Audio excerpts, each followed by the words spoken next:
opisyal nang itinanghal bilang bagong gobernador ng Camarines Norte, si Atty. Remelo. Pagkakataon, Governor Remelo huwaging muli sa pagkagobernador ng Camarines Governor Norte. Remelo binigyan ng COA ng Transparency Award bilang pagkilala sa kanyang malinis na pamamahala. Governor Remelo huwagi na naman sa kanyang ikatlo at huling termino bilang gobernador ng Camarines Seal Norte. of Good Local Governance iginawad ng DILG sa probinsya ng Camarines Norte.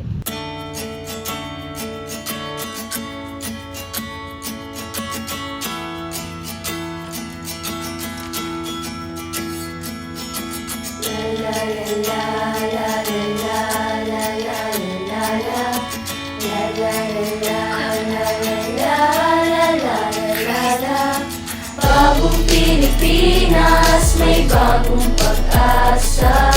Bagong Pilipinas, may bagong umaga.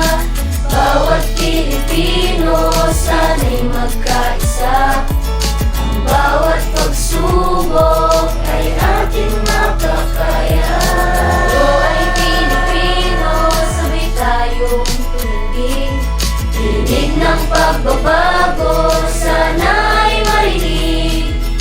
Sa puso't isipan, may liwanag na dala. Ano man ang mangyari, tayo'y may pag-asa. Bawat sa ating paligid, tayo'y maganda sa mundong puro kasakit. Bagong Pilipinas, may bagong pag-asa. Bagong Pilipinas, may bagong umaga. Bawat Pilipino, sana'y magkaisa. Ang bawat pagsubok ay ating makakaya. Walang maiiwan, sabay na lalaban. Iisa ang layon, umangat ating bayan.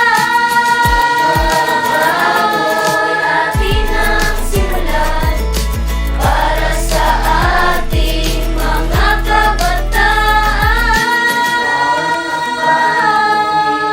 Sa ating paligid, may kasama ka sa mundong puro kasakit.